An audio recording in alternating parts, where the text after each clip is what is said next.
po sa inyong lahat mula po dito sa Basilica ni San Sebastian at Dambana ng Mahal na Birhen ng Del Carmen. Hatid ko po ang ating unang pagbasa at pagninilay ngayong araw na ito, May 8, 2024, Miyerkules ng ika-6 na linggo ng Pasko ng Pagkabuhay. Ating pong unang pagbasa at pagninilay ay hinango sa mga gawa ng mga apostol, chapter 17 verses 15 and verses 22 to chapter 18 verse 1. Noong mga araw na iyon, ang mga naghatid kay Pablo ay sumama sa kanya hanggang sa Atenas.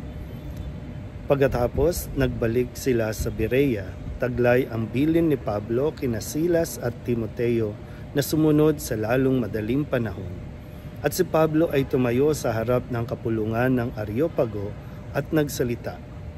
Mga taga-Atenas, napapansin kong buhos na buhos ang inyong kalooban sa relihiyon, sapagkat sa paglalakad ko sa lungsod at pagmamasid sa mga samahan ninyo, nakakita ako ng isang dambanang may nakasulat na ganito, sa Diyos na hindi nakikilala.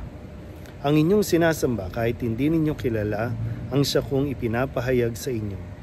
Ang Diyos na gumawa ng sanlibutan at ng lahat ng naroon, ang siyang Panginoon ng langit at lupa, kaya't hindi siya tumatahan sa mga templong ginawa ng tao.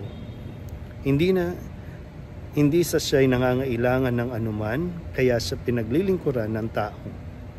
Sapagkat siya ang nagbibigay ng buhay, hininga at ng lahat ng bagay sa sangkatauhan. Mula sa isa'y nilikha niya ang lahat ng lahi sa balat ng lupa. Itinakda niya ang kanya-kanyang panahon at hangganan.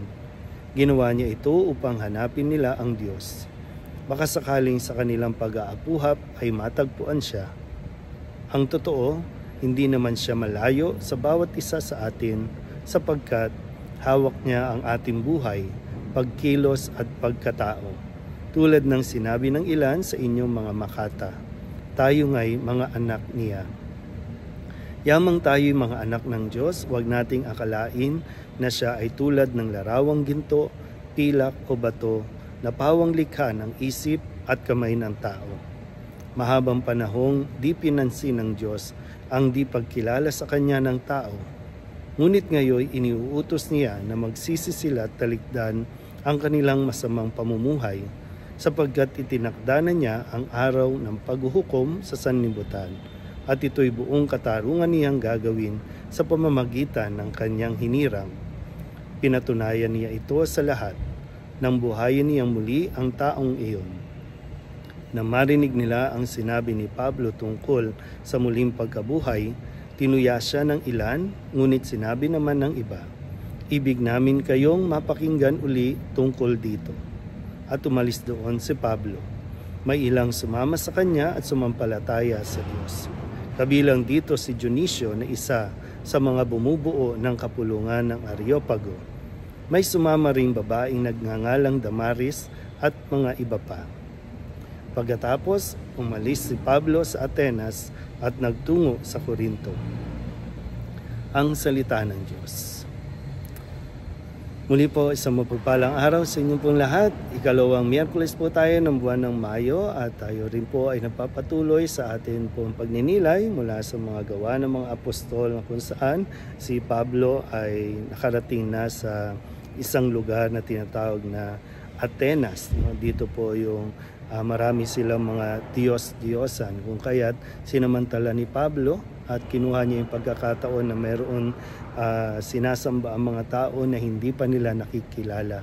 At ito po yung kanyang naging entry point, no, para magpahayag ng tungkol sa mabuting balita, ng tungkol kay Kristo na muling nabuhay.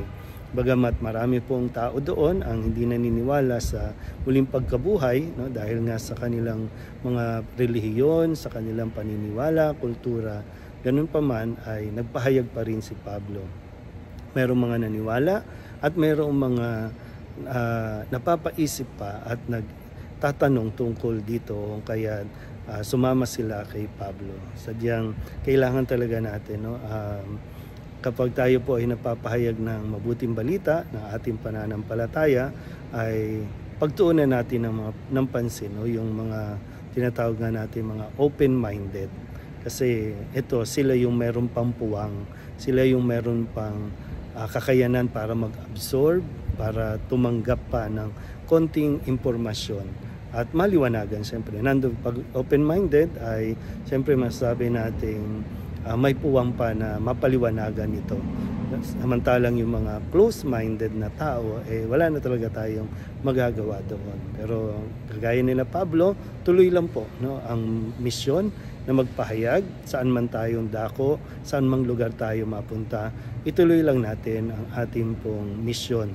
At ipaubayan na natin sa Diyos kung sino ang maniniwala, sino ang mananampalataya, at sino ang patuloy na tatanggi at magiging matigas ang ulo o kanilang mga puso o sarado ang kanilang isipan. Muli po, isang mapagpalang araw sa inyo pong lahat.